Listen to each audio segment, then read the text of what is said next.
Hi, everybody. We're here to finish up our book called My Life as Alien Monster Bait. And chapter 10 today is called Wrapping Up. After 2 showers and a hot bath, I was still covered in fleas. I called up the pet store, but they said there was no such thing as flea collars for humans. I tried to explain what had happened, but they figured I was a prank caller and hung up. After all, what I described couldn't possibly happen. Not to real people. Obviously, they haven't lived in my world. I thought of going down there and hanging around the store for an hour or so, just long enough for a few disasters and calamities to strike. With my luck, that's all the time it would take. But I figured it wouldn't be fair to the pets, so I pulled old Betsy out instead. Let's see. When we last left James Braun, he was unconscious on the cave floor as Lizard Lips was closing in. How will we wake him? How will we escape? Poppin' Fresh cries. Just then, the Kool-Aid pitcher crashes through the back wall. I didn't know how he pulled that off, but since this is getting near the end of the story, I guess anything goes. Quick, everybody, he shouts. Follow me! But what about James? Too late, Lizzie hisses as she shoves her giant snout into the cave. Her body is too big to fit, but at least she can get her head and mouth in. And that, my dear reader, is her undoing.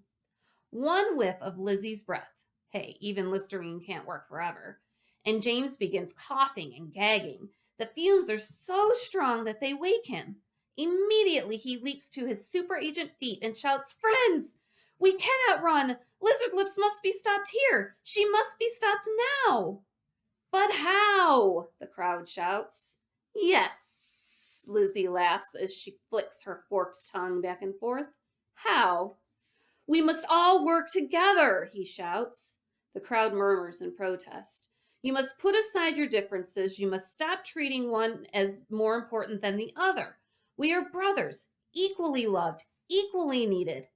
So what do we do? Someone shouts. Doublemint twins? Take that gum you're chewing and stick it around Lizzie's neck to hold her in place. Before the lizard can respond, the twins leap to action and accomplish their task. Lizzie laughs. I may be stuck, Braun, but I can still see and hear and eat everything. Keebler elves, he shouts. Put some cookies over her eyes. Cap'n Crunch, Trix Rabbit, run to her ears. Start crunching your cereal in them nice and loud so she can't hear. Everyone obeys, but Lizzie doesn't seem worried. An A for effort, James. But you forgot my nose. I can still find you and gobble you up with my sense of smell. Colonel, Ronald, get in there with your chicken and burgers and confuse her with your wonderful aromas. They quickly obey. Toga Man! Pizza, pizza! Take that thick stringy cheese and wrap up her snout good and tight. Toga Man leaps to action and begins tying her mouth shut. James, stop this! You Excellent, James shouts. Now Energizer Bunny, Duracell dancers, toss me your batteries for this TV remote in my hand. They do, and before you can say, is this getting weird or what, he shoves the batteries in, points the remote control unit at Lizzie, and presses rewind. Just like that, old Lizard Lips shoots backward out of the cave, across the sand, and into her own hole of a home, at about a zillion miles an hour. The crowd cheers and raises James to their shoulders. No, James shouts, not me. I'm only your average run-of-the-mill super good-looking secret agent. You are the real heroes. You worked together. You treated each other as equals. Now go home, get back to those TVs, and do us proud. Everyone shouts and claps as each one of them heads back to Hollyweird. They are all smarter, wiser, and perhaps a bit closer to understanding how they should treat each other. James watches proudly. Yes, it's another incredibly intelligent and indescribably interesting job done by ta-da-da! That's that good guy music again. Secret Agent Braun. James Braun. I pressed F10, closed the computer, and smiled. Not bad. I wished real life was that simple. There were still a lot of things that needed fixing. You know, the way I treated people, the way people treated me. But I suppose that would all work out. It would have to. 3.5 months later, Opera and I stood outside the mall's Cineplex. Mutant Monster from Mars was playing. Every critic in the world hated it. Come to think of it, so did everybody else in the world. But that wasn't going to stop Opera and me. No, sir. We had our allegiance, and we had our loyalty, and we had the $20 Dad gave us to see it. It's the least I can do, he said while dishing out the dough. After all, if it weren't for you boys, Mr. Feinstein would never have given me that raise. If that's the case, how about another 10 for food? I asked. Dad gave me one of his looks, and I gave him one of my shrugs. That was what was it Pastor Bergman always said? You have not because you ask not.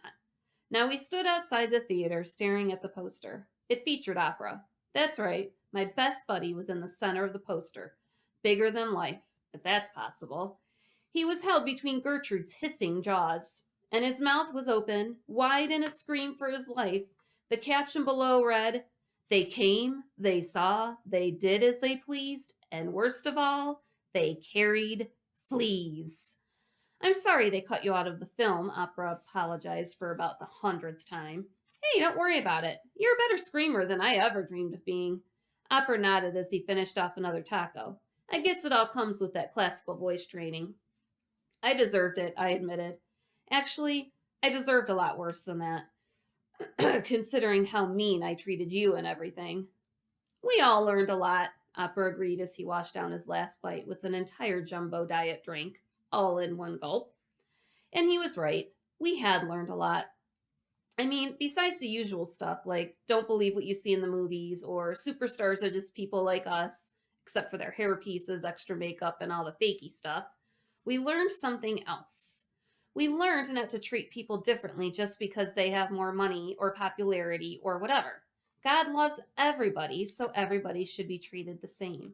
In fact, if anything, people with less should be treated better than those who, hey, Dorkoid, who is one of the metalheads. Me? I asked, glancing around. Who do you think I'm talking to, Salamander Breath?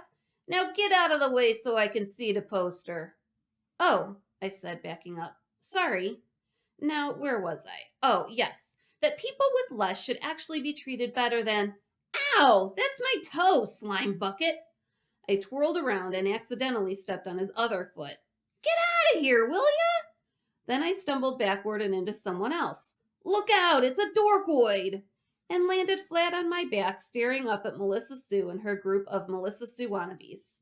Of course, everyone had a good laugh. Only this time it wasn't with me, it was at me.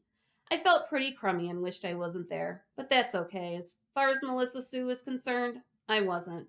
I mean, she looked right at me, but it was like she didn't see me. I guess not everybody learned the lesson. I suppose some people, like Melissa Sue and her group, will just keep playing the fame game until they die. Too bad. As far as I can see, it's a game nobody wins. Step right up. Get your souvenir flea chains. Get 'em right here. I recognized the voice and scrambled to my feet. It was Wall Street. She had set up a little booth with a sign that read, "Going out of business sale." Hey, Wally, want to buy a flea chain? She called. A flea chain? I asked. $1 a piece. $1 a piece? I shouted. For a flea? Not just a flea, but the one that starred in the movie. I hesitated. Come on, McDougal, it'll be a collector's item.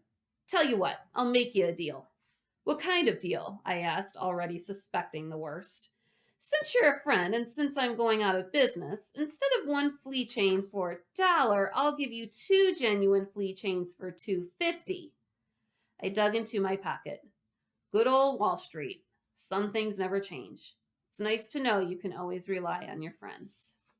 And that's the end. Did you catch that? She said she would give him 2 flea chains for $2.50, where if he just bought them by themselves, they would only be $2. So I hope we all learned a lesson from this book. As fun and interesting as it is, it does teach us that we really need to work on recognizing the fact that everyone is created in God's image. He created all of us that way. And so when we look at other people, we need to look at their heart, not at the outside. And we've talked about that before in class. So everybody, I love you all for your hearts. Okay? You are all my 3rd graders, and while I'm bummed that we can't be together, I'm happy that we can at least meet together here and on our Zoom calls. So until tomorrow, when I will start a new book, Have a good one, guys.